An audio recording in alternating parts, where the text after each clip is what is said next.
एक दिन नूरुद्दीन अली अपने पुत्र को राजदरबार में ले गया।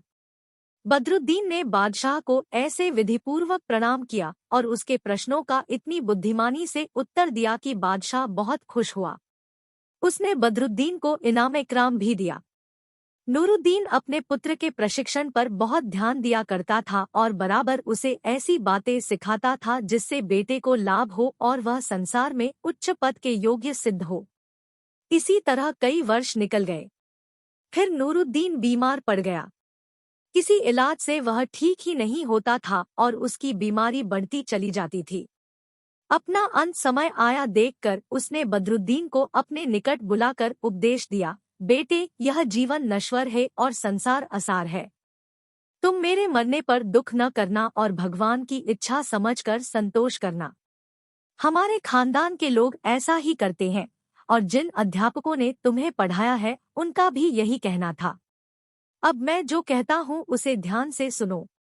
मुझे आशा है कि मैं जैसा कहूँगा वैसा ही तुम करोगे। मैं वास्तव में मिस्र देश का निवासी हूँ। मेरे पिता वहाँ के बादशाह के मंत्री थे। उनके मरने पर मैं और मेरा बड़ा भाई शमसुद्दीन मोहम्मद दोनों मंत्री बना दिए गए। मेरा बड़ा भाई अब तक वहाँ का मंत्री है, लेकिन मैं किसी कारण से यहाँ चला आया। फिर उसने एक छोटे कलमदान से एक कागज निकालकर बेटे को दिया और कहा, फुर्सत से इसे पढ़ना। इसमें तुम्हें सारा हाल मिलेगा। मेरे विवाह और अपने जन्म की तिथियां भी तुम इसमें लिखी पाओगे। यह कहकर नूरुद्दीन अली बेहोश हो गया। बदरुद्दीन को पिता की मृत्यु निकट देखकर बड़ा रंज हुआ। वह रोने पीटने लगा, लेकिन बदरुद्दीन को कुछ देर बाद होश आया। उसने बेटे से कहा, अब मैं कुछ देर ही का मेहमान हूँ। मैं इस अंतिम समय पर तुम्हें कुछ उपदेश कर रहा हूँ जिन्हें तुम हमेशा याद रखना। पहली बात तो यह कि किसी से बहुत घनिष्ठ मित्रता न करना, न अपने भेद किसी से कहना। दूसरी यह कि किसी व्यक्ति पर अत्याचार न करना, क्योंकि अच्छी तरह समझ लेना चाहिए कि यह दुनिया लेन देन की जगह है। जैसी भलाई बुराई तुम करोगे वैसा ही तुम्हें बदला मिलेगा।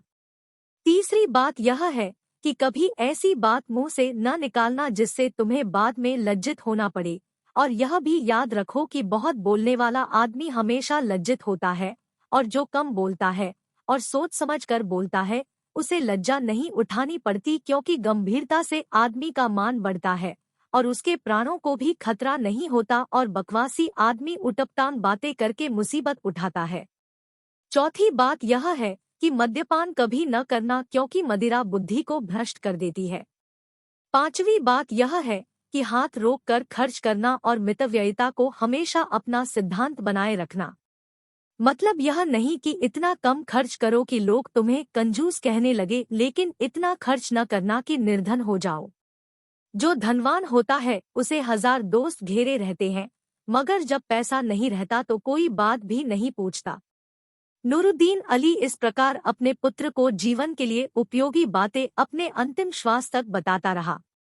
जब वह मर गया तो बदरुद्दीन ने बड़े समारोह पूर्वक गमी की सारी रस्में की। इतना कहने के बाद रानी शहजाद ने बादशाह शहरयार से कहा कि यहाँ तक कहानी सुनकर खलीफा हारून रशीद बहुत प्रसन्न हुआ, इसलिए मंत्री जाफर ने कथा को आगे बढ़ाया। उसने कहा कि बदरुद्दीन ने, जिसे बसरा में जन्म लेने के कारण लोग बसराई कहने लगे थे, उस देश की रीति के अनुसार 1 महीने तक घर में बैठकर पिता की मृत्यु का मातम किया। इस पर बादशाह को आपत्ति ही क्या होती, किंतु बदरुद्दीन को बाप के मरने का इतना शोक हुआ कि इसके बाद भी दरबार में न गया। जब दूसरा महीना भी बीत गया तो बादशाह को बड़ा क्रोध आया। उसने बदरुद्दीन हसन के बजाय दूसरे व्यक्ति को मंत्री नियुक्त कर दिया और एक दिन नए मंत्री को आज्ञा दी कि पुराने मंत्री की जमीन जायदाद जब्त कर लो और बदरुद्दीन हसन को गिरफ्तार करके मेरे सामने लाओ। नया मंत्री सिपाहियों की एक टुकड़ी लेकर बदरुद्दीन के घर की ओर चला। बदरुद्दीन के एक गुलाम ने यह देख लिया और वह दौड़कर अपने स्वामी के निकट गया और उसके पांवों पर गिरकर उसके वस्त्रों को चूमकर बोला कि आप तुरंत घर छोड़ दें। बदरुद्दीन ने पूछा कि आखिर बात क्या है। गुलाम ने कहा कि अधिक कुछ कहने सुनने का अवसर नहीं है। बादशाह ने आपकी संपत्ति जब्त करने और आपको गिरफ्तार करने का आदेश दिया है और नया मंत्री राजमहल से सिपाही लेकर चल चुका है। बदरुद्दीन यह सुनकर घबरा गया और बोला कि मैं कुछ रत्न और रुपया पैसा तो ले लूं। गुलाम ने कहा कि कुछ न लीजिए, सिर्फ अपनी जान लेकर निकल जाइए, क्योंकि मंत्री का किसी क्षण भी इस मकान में प्रवेश हो सकता है। यह सुनकर बदरुद्दीन पैदल जा रहा था, इसलिए उसके कब्रिस्तान पहुंचते पहुंचते सूरज डूब गया। वह अपने पिता की उस लंबी चौड़ी कब्र पर पहुंचा जहां वह दफन था। यह कब्र नूरुद्दीन ने अपने जीवन काल ही में अपने लिए बनवा ली थी। वह कब्र पर जाकर बैठा ही था कि उसकी एक यहूदी व्यापारी से भेंट हुई। यहूदी ने बदरुद्दीन को पहचाना और कहा कि आप यहाँ रात में कैसे आए। बदरुद्दीन ने कहा कि मैंने स्वप्न में अपने पिता को देखा था, जो नाराज होकर मुझसे कह रहे थे कि तू मुझे बिल्कुल भूल गया और मुझे दफन करने के बाद मेरी कब्र पर भी नहीं आया, इसीलिए मैं परेशान होकर तुरंत ही घर से चल पड़ा और यहाँ पहुँच गया। इसीलिए मैंने कोई सेवक आदि भी अपने साथ नहीं लिया। यहूदी को उसकी बात पर विश्वास न हुआ और वह समझ गया कि बदरुद्दीन पर कोई मुसीबत आई है। उसने कहा, आपको शायद नहीं मालूम कि आपके पिता ने व्यापार में भी पैसा लगाया था। कई जहाज़ों पर उनका हजारों दीनार का माल लदा हुआ है और वे जहाज व्यापार यात्राओं पर है। आपके पिता मुझ पर बड़े कृपालु थे और मैं अपने को उनका सेवक समझता था। अब उस माल के मालिक आप हैं। चाहे तो अपने पहले जहाज के माल को मेरे हाथ बेच दे, मैं उसे 6000 मुद्राओं से खरीदने के लिए तैयार हूँ। बदरुद्दीन के पास तो कानी कौड़ी न थी। उसने इन मुद्राओं को भगवान की देन समझा और सौदा मंजूर कर लिया। यहूदी ने कहा, अच्छी तरह सोच लीजिए, 6000 मुद्राएं देकर मैं आपके पहले जहाज के माल का स्वामी हो जाऊंगा, चाहे माल कितने ही का हो। क्या आप यह सौदा पूरी रजामंदी से कर रहे हैं? बदरुद्दीन ने कहा, हाँ, मैं पूरी रजामंदी से माल बेच रहा हूँ। यहूदी ने कहा, मालिक, मैं आपके ऊपर पूरा विश्वास करता हूँ, किंतु दूसरों को दिखाने के लिए जरूरी है कि आप यह क्रय पत्र लिखित रूप में मुझे दें। यह कहकर उसने कमर से बंधा हुआ कलमदान निकाला। बदरुद्दीन ने लिख कर दे दिया, मैं बसरा पहुंचने वाले अपने पहले जहाज का माल इसहाक यहूदी के हाथ 6000 मुद्राओं में बेचता हूँ। यह लिखकर नीचे हस्ताक्षर कर दिए। यहूदी ने वह कागज लिया और बदरुद्दीन को 6000 मुद्राओं की थैली देकर चला गया। बदरुद्दीन अब अपने पिता की कब्र से लिपटकर अपने दुर्भाग्य पर रोने लगा और बहुत देर तक रोता रहा, यहाँ तक कि रोते रोते सो गया। इसी अरसे में एक जिन्न उधर घूमता फिरता आ निकला। बदरुद्दीन का सुंदर रूप देखकर उसे बड़ा आश्चर्य हुआ। उसने इतना सुंदर कोई मनुष्य नहीं देखा था। उसे देर तक देखने के बाद वह आकाश में पहुंचा। परी से उससे कहा कि जमीन पर मेरे साथ चलो। मैं वहां पर एक कब्रिस्तान में एक कब्र पर रोता हुआ ऐसा आदमी दिखाऊंगा जिसकी सुंदरता पर तुम भी मोहित हो जाओगी। परी ने स्वीकार किया। दोनों जमीन पर आए और जिन्न ने सोते हुए बदरुद्दीन की ओर उंगली उठाकर कहा, ऐसा सुंदर मनुष्य कहीं देखा है? परी ने बदरुद्दीन को गौर से देखा और बोली, वास्तव में यह अत्यंत रूपवान है, किंतु मैं काहिरा में जो मिस्र की राजधानी है एक विचित्र बात देख कर आई हूँ। यदि तुम उसे जानना चाहो तो बताओ। जिन्न ने कहा, जरूर बताओ। परी बोली, मिस्र के बादशाह का एक मंत्री है जिसका नाम शमसुद्दीन मोहम्मद है। उसकी एक 20 बरस की पुत्री है जो अतीव सुंदरी है। बादशाह ने उसके रूप की प्रशंसा सुनकर मंत्री से कहा कि उस कन्या का विवाह मेरे साथ कर दो। मंत्री ने हाथ जोड़कर कहा कि महाराज, मुझे इस अनुग्रह से क्षमा करें।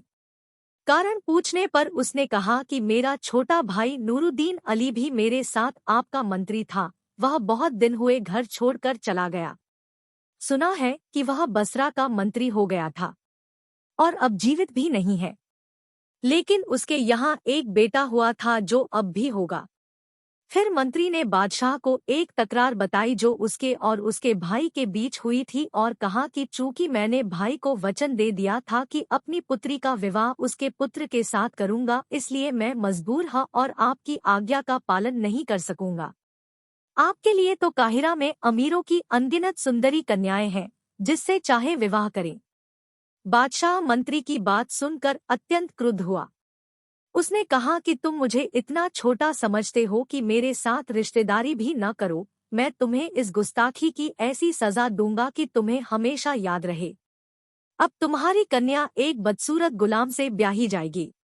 यह कहकर बादशाह ने घुड़साल में काम करने वाले एक महाकुरूप कुबड़े हबशी गुलाम को दूल्हे की तरह सजाने का आदेश दिया। इस गुलाम का पेट भी बहुत बड़ा था और पाँव भी टेढ़े थे। उसने मंत्री से कहा कि जाओ, अपनी पुत्री के उस गुलाम के साथ विवाह करने की तैयारी करो। मंत्री बेचारा अत्यंत दुखी मन से अपने भवन में आया। बादशाह की आज्ञा टाली नहीं जा सकती थी, इसलिए उसने विवाह की तैयारियों का आदेश दिया। रात को काहिरा में गुलामों ने बारात सजाई और कुबड़े गुलाम को हम्माम में भेजा और खुद हम्माम के द्वार पर एकत्र हो गए। कुबड़े और बदसूरत गुलाम को नहला धुलाकर अच्छे कपड़े पहनाए गए। उसी समय जिन्न से परी ने कहा, कुरूप गुलाम को शादी के कपड़े पहनाए गए हैं और इस समय उसका दूल्हे की तरह श्रृंगार किया जा रहा है। कितने दुख की बात है कि मंत्री की इतनी सुंदर कन्या इतने कुरूप गुलाम की पत्नी बने। यह सुनकर जिन्न बोला, अगर हम लोग कुछ ऐसा करें कि उस कन्या का विवाह इस सुंदर युवक से हो जाए तो कैसा रहे। परी ने कहा, मैं तो दिल से चाहती हूँ कि कुछ ऐसा किया जाए कि बादशाह का अन्याय घटित न हो सके। गुलाम को धोखा देकर उसकी जगह इस युवक को बिठा दिया जाए। इससे बादशाह को भी उनके अनुचित क्रोध का फल मिल जाएगा और मंत्री और उसकी पुत्री का भी गुलाम के साथ रिश्तेदारी करने के अपमान से बचाव हो जाएगा। जिन्न ने परी से कहा कि अगर तुम मेरी सहायता करो तो यह काम हो सकता है। मैं इसके जागने के पहले ही इसे उठाकर काहिरा में पहुंचा दूंगा। चुनांचे जिन्ना और परी एक क्षण ही में बदरुद्दीन हसन को उठाकर काहिरा में हम्माम के पास ले गए। बदरुद्दीन की आंख खुली तो वह स्वयं को नई जगह पाकर बहुत घबराया और चीत्कार करने ही वाला था कि जिन्न ने उसके कंधे पर हाथ रखकर उससे चुप रहने के लिए कहा। फिर उसे समझाया, मैं तुम्हें एक मशाल देता हूँ, उसे लेकर शादी के जुलूस में सम्मिलित हो जाओ। मंत्री के मकान में निडर होकर चले जाओ और अंदर जाकर कुबड़े के दाहिनी ओर बैठ जाना। इसके पहले गाने बजाने वालों को जो बारात के साथ होंगे खूब इनाम देना और अंदर जाकर दुल्हन की बंदियों को भी मुट्ठी भर कर सिक्के देना। यह ख्याल मत करना कि तुम्हारी थैली खाली हो जाएगी। तुम किसी से न डरना और मेरे बताए पर काम करते जाना। अतएव बदरुद्दीन मशाल लेकर भीड़ में शामिल हो गया। कुछ देर में दूल्हा बना गुलाम भी हम्माम से बाहर निकला और शाही घोड़े पर बैठकर दुल्हन के घर की ओर चला। बदरुद्दीन ने गाने बजाने वालों को मुट्ठी भर भर कर रुपए दिए। वे इससे बड़े प्रसन्न हुए। बारात मंत्री के द्वार पर पहुंची तो द्वारपाल ने बारातियों को बाहर रोक दिया। गाने बजाने वालों को तो अंदर जाना ही था। उन्होंने इस खुले हाथ वाले बाराती यानी बदरुद्दीन के भी अंदर जाने की अनुमति द्वारपाल से लड़ झगड़ कर दिलवा दी और कहा कि यह गुलाम नहीं, उच्च वर्ग का परदेशी है। उन्होंने उसके हाथ से मशाल भी ले ली और उसे दूल्हे की दाहिनी ओर बिठा दिया। दूल्हे की बाईं ओर दुल्हन बैठी थी। दुल्हन यद्यपि अतीव सुंदरी थी किंतु कुरूप गुलाम से ब्याही जाने पर अत्यधिक शोक संतप्त और मुरझाई हुई थी। कुछ क्षण में दुल्हन की बांदिया हाथ में मशालें लेकर आई। उनके साथ काहिरा की अन्य स्त्रियां भी थी। वे सब कहने लगी कि इस कुबड़े की तरफ देखा भी नहीं जाता। हम लोग तो अपनी सुंदरी दुल्हन का हाथ इस सजीले जवान को देंगे जो उसके पास बैठा है। उन्होंने इस बात का भी ख्याल न किया कि बादशाह की आज्ञा से गुलाम का विवाह हो रहा है और ऐसी बातें करने पर उन्हें दंड मिल सकता है।